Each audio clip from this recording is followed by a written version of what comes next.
It's 10 o'clock. This is Sky News at 10. Our top story. President Trump threatens to sue the BBC for $1 billion over the controversial edit of one of his speeches. It comes despite an apology from the BBC chairman for an error of judgment over the way the report spliced clips of Mr. Trump together. The row leaves the corporation in crisis following the resignations of both its Director General and Head of News. Also tonight, another migrant removed to France under the government's one-in, one-out scheme returns to the UK on a small boat. Sky News understands that Olympics bosses are moving towards a blanket ban on transgender women from women's sport. And we'll take a first look at tomorrow's front pages. That is coming up in our press preview from 10:30 right through to midnight.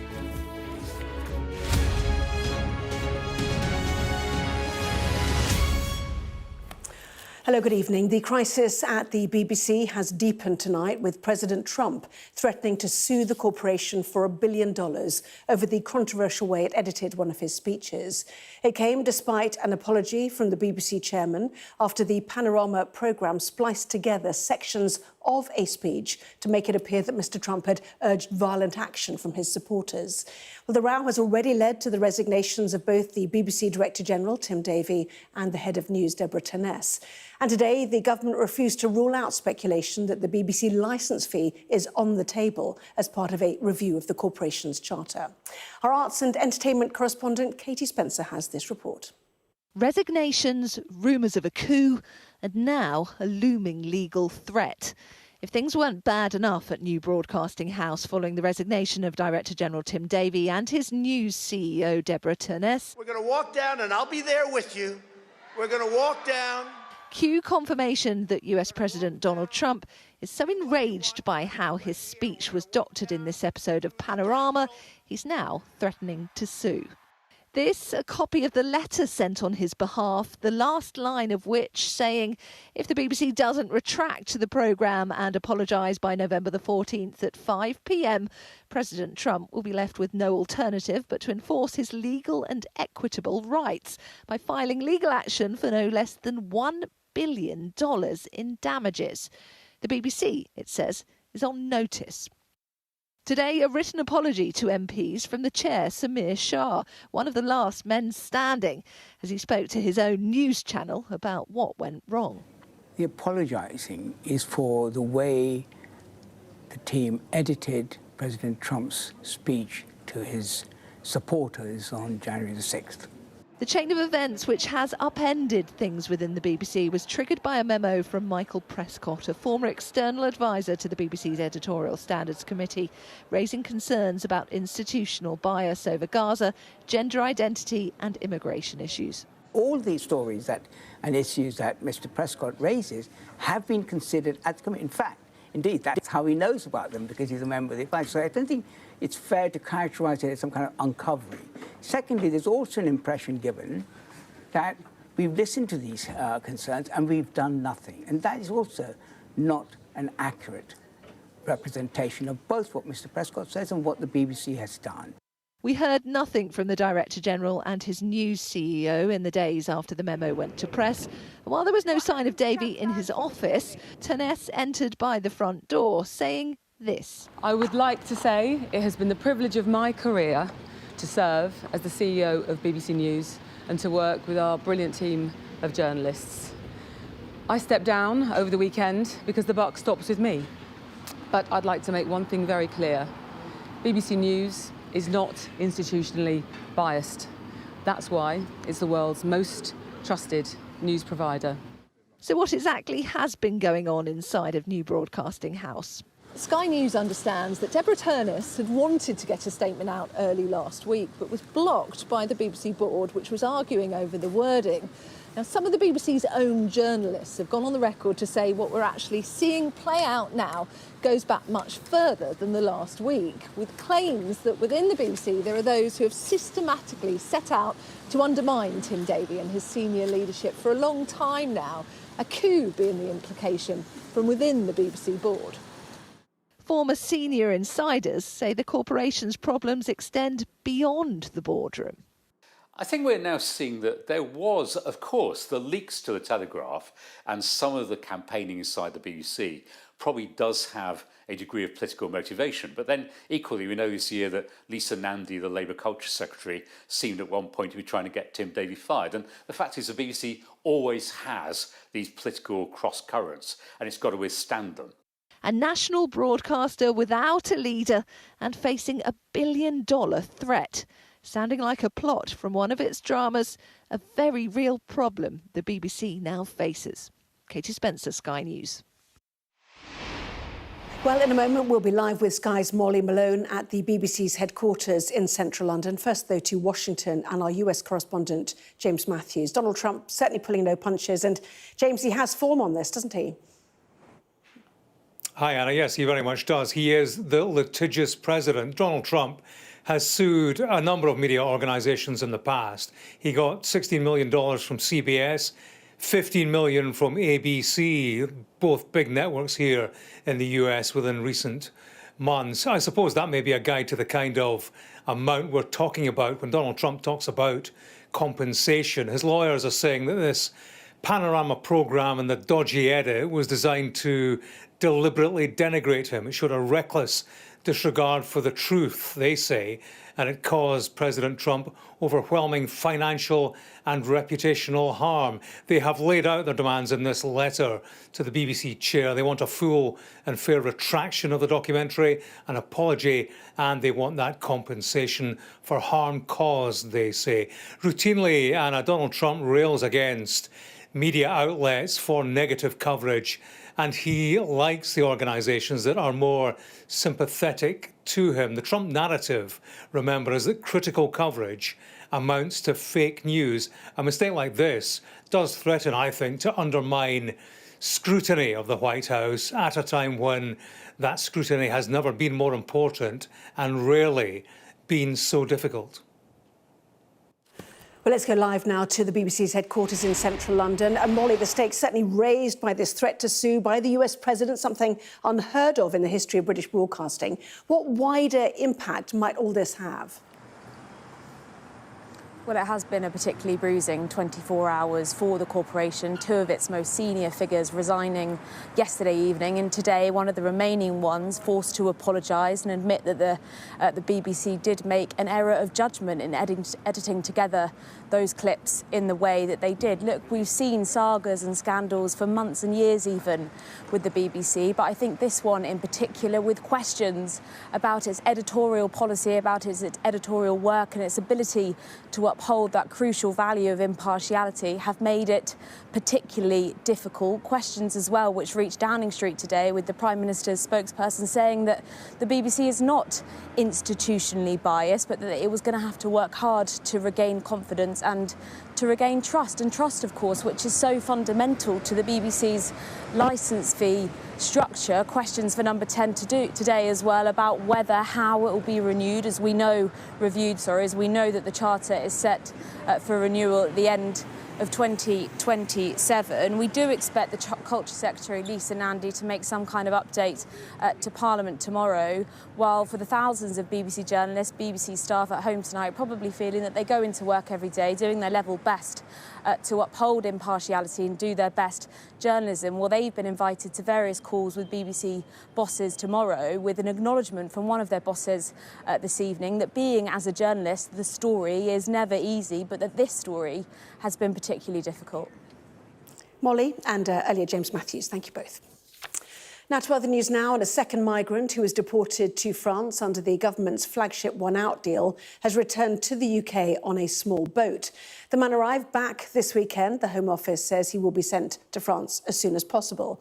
Well, let's bring in our chief political correspondent, John Craig, who joins us live now from the Home Office. At least they know he's returned, John. But what does it say about this scheme?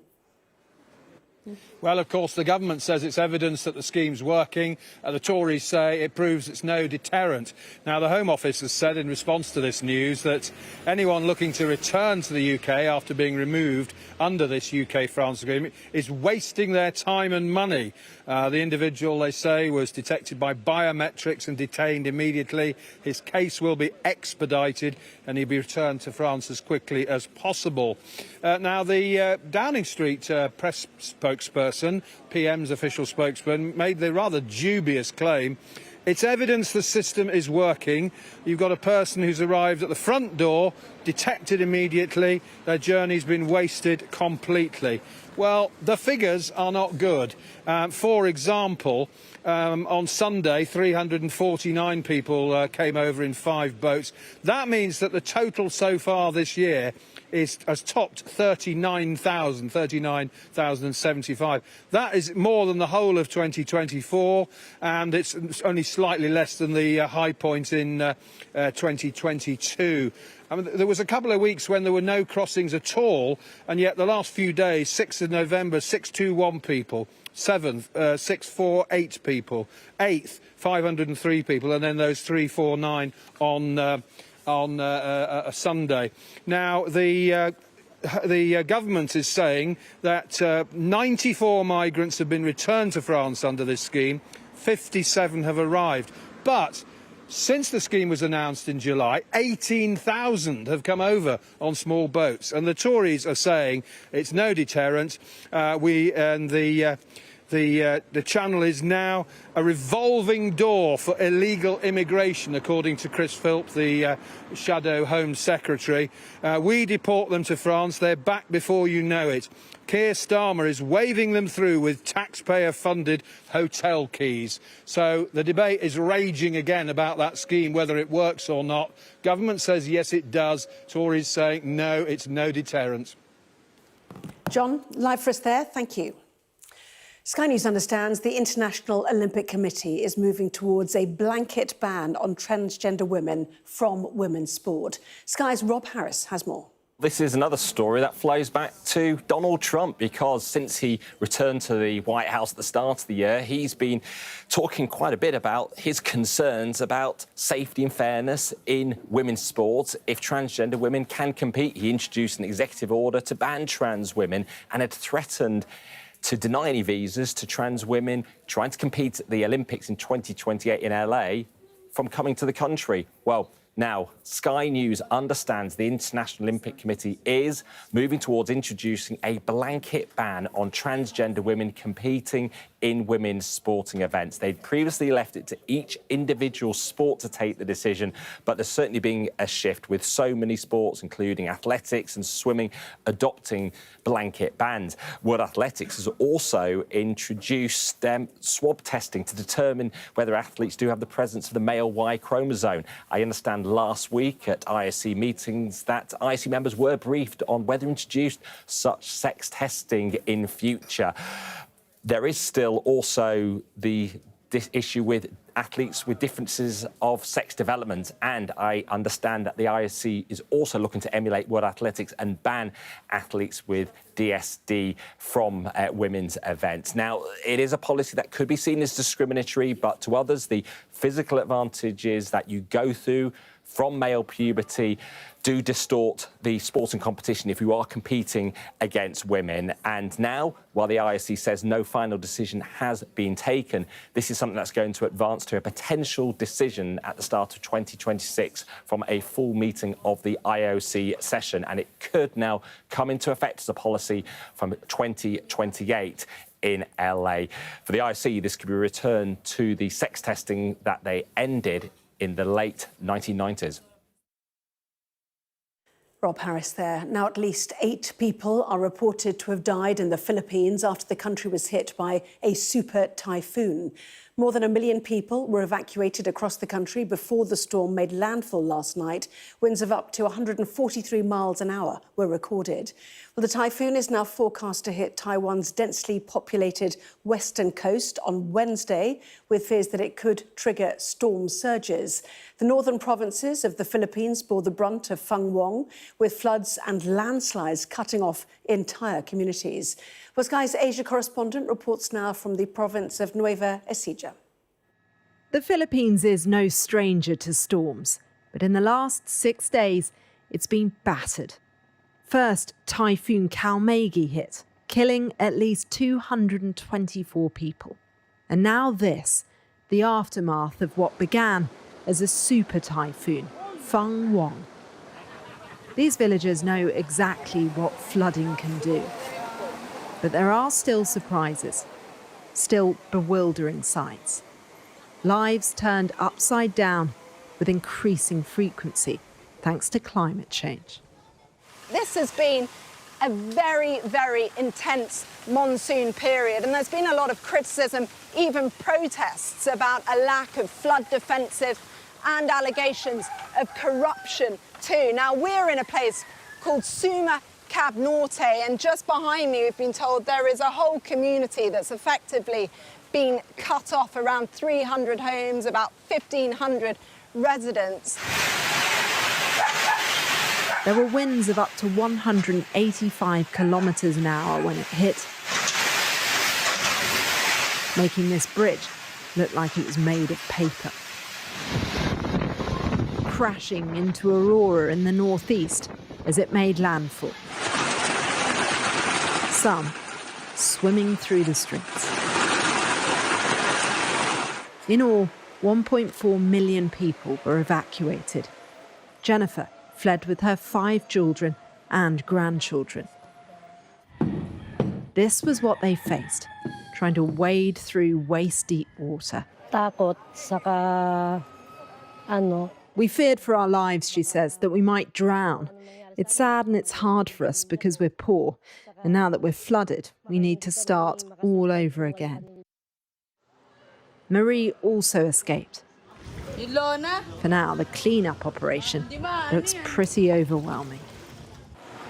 We're scared because the impact of the wind that night, it's so very fast and so very scary, and the flood, it's so very fast. Do you think you'll be able to get back soon? I hope so. I hope so. We came back soon. The typhoon is headed for Taiwan, downgraded, and here, not as devastating as feared. But extreme weather is becoming more common, and life for many in the Philippines a lot less secure. Cordelia Lynch, Sky News, Nueva Ecija in the Philippines. Police in New Delhi say at least 8 people have been killed and more than a dozen people injured after a car exploded. The blast, which authorities are still investigating, caused a number of nearby cars to catch fire. Officials have placed the international airport and metro network on high alert. A woman stabbed in what police described as an unprovoked attack at a bus stop in Birmingham has died from her injuries. The victim, who's been named as 34-year-old Katie Fox, was attacked opposite New Street Station on Friday night. Jason Raphael, who is 21 and from Smethwick, has been charged with murder, 2 counts of causing actual bodily harm and possession of a blade. The former French President Nicolas Sarkozy has been released after spending less than 3 weeks in prison. He'll face judicial supervision at home while he appeals against a conviction for conspiring to raise funds from Libya. Ofsted has launched a new school report card system, marking one of the regulator's most significant reforms in decades. It comes after the death of head teacher Ruth Perry, whose family said she took her own life following an inspection in 2023. A coroner ruled the inspection contributed to her death. The new framework replaces single-word judgments with more detailed comments. Experts say Christian nationalism is gaining popularity in the UK following a Unite the Kingdom rally in September. Religious iconography was seen throughout the demonstration, including crucifixes in the crowd and the Lord's Prayer recited on stage. But some church leaders have told Sky News they are worried about their religion being co-opted. Our data and forensics correspondent Tom Cheshire has been speaking to a bishop who has spoken at far-right rallies as he performed baptisms on a beach in Cornwall. One Lord, one faith, one baptism, Bishop Kieran Dewar rejects the Church of England as heretics. Instead, he gathers his flock on a beach in Cornwall. They answered the call he made on social media, and they are ready to follow him into the cold waters of the Celtic Sea. I saw Kieran's speech at Unite the Kingdom rally, and it was just epic. I mean, I just loved it. God, you have not abandoned Britain. In September, Dewar had addressed the 150,000-strong crowd at the Tommy Robinson Unite the Kingdom march in central London. It was not his first appearance with the far-right activist. This nation of ours is under attack. In July last year, he also shared his stage. We are not at war with just the Muslim. This is something new, and it is growing. A movement that has long marched against immigration, against Islam, is now marching behind the cross. When we arrived, that lady said, "Oh, it's the far-right bishop." Yeah. How do you feel about that? Oh, I laugh now. I am none of the things that they call me, but it's now become a moniker that is, something I laugh at. The problem for me is, I understand we're a multi-ethnic, multicultural, multi-faith Britain. When you have so many elements that refuse to get into the great melding pot of multiculturalism, but remain outside and try and force that culture, force that religious system, force that legal system into an existing culture, then there's always going to be problems. For the people here, it is about a personal, private faith, but it's also connected to the politics. And that Christian identity elevates it from ground-level protest to something a bit bigger, a bit grander. And especially when you put that in opposition to Islam, as many people do online, it becomes bigger still. It goes from a culture war to a clash of civilizations. St Martin's in the Fields, a Church of England church at the top of Trafalgar Square.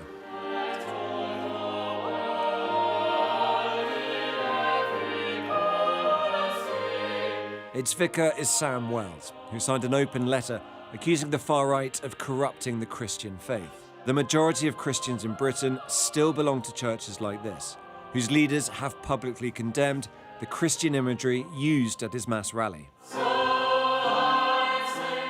Is there a point here that as the Church of England has changed, it's also slightly retreated, it's become a bit more warm and cuddly, progressive, liberal. We had ABBA songs earlier. As a result of that, it's failed to meet some of these political challenges. So now you have people marching in the street behind the cross, but they're not necessarily filling the pews.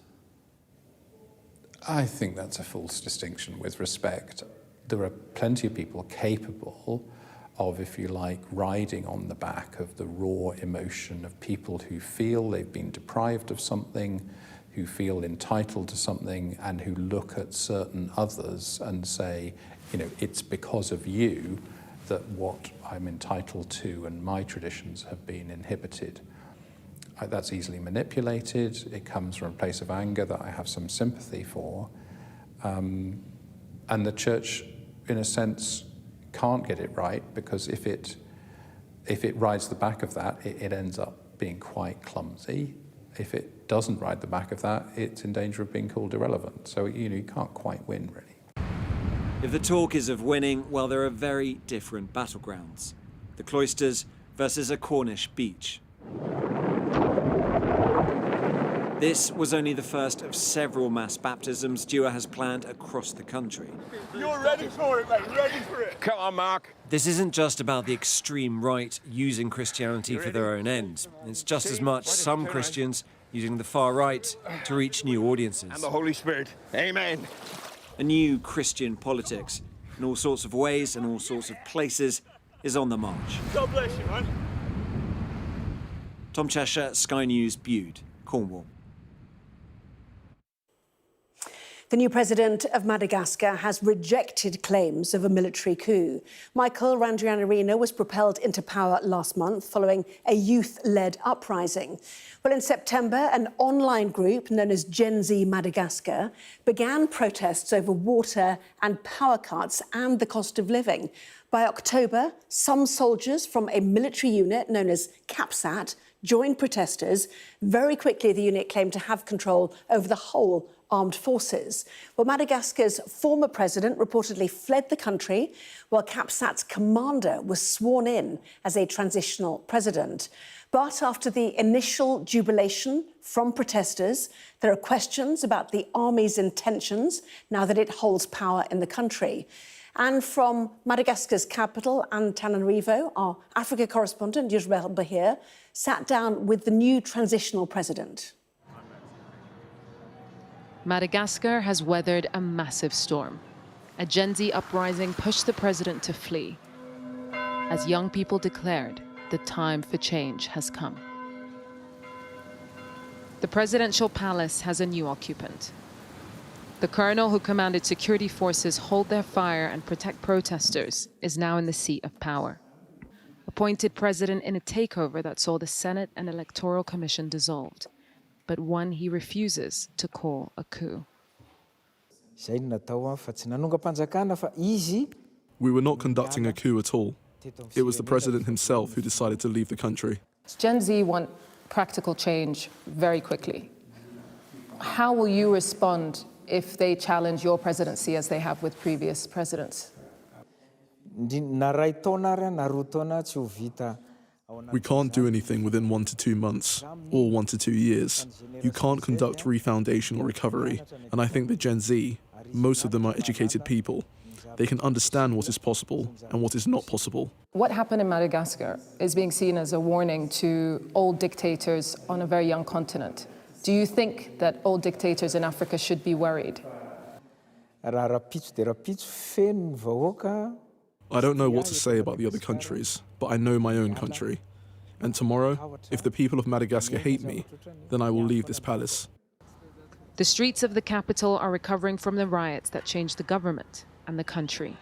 This is the third military takeover in Madagascar in the 65 years since its independence from France, after the most persistent protests to date. Gen Z flooded the streets denouncing water shortages and power cuts that symbolized the government corruption that impoverished the country and destroyed their opportunities for employment. Security forces cracked down, and at least 22 protesters were killed and more than 100 injured, until the colonel and his troops stepped in. Madagascar has become a bellwether for the rest of the African continent, a warning sign to old dictators that if they don't let go of power, Gen Z will take it. The shift is being felt across Africa, with young protesters in Tanzania, Kenya, Cameroon, Nigeria, Uganda, and elsewhere taking note of Gen Z Mada's political win. We met the young organizers reveling in their success and gearing up for the challenges ahead. We were living under dictatorship. There was no freedom of expression, and it is very hard to fight for that in Madagascar.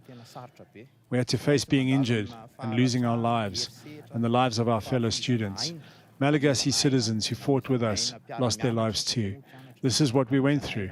To me, we are halfway to victory. Their young country is still reeling from old problems. The power cuts and water shortages that triggered national change are ongoing. And beneath the euphoria of revolution is the grief of what it cost. The family of 27-year-old Nekena are laying him to rest after he succumbed to a gunshot wound from the first day of protests. He was my second son, and he was helping us so much. Now he's gone. I have to face it. I can't bring him back to life. I don't know what the new president will do for us because he just arrived. We don't know what he will do for those of us who lost loved ones or those who were injured. Nekena and his family have paid the highest price for this new chapter. And as time passes and the sense of loss hardens, Madagascar's new president will have to prove what his ascent is worth. Yusrel Bahir, Sky News, Madagascar. Well, that was Sky News at 10. Coming up, we'll be taking a first look at tomorrow's newspapers in the press preview. Tonight, we're joined by the Daily Mirror columnist, Kevin Maguire, and the Daily Mail columnist, Sarah Vine, as well. Welcome back to you as well. Lovely to see you both. And among the stories we'll be discussing, Donald Trump's threat to sue the BBC for $1 billion, as seen here on the front page of The Telegraph. That and plenty more, of course, when we come back.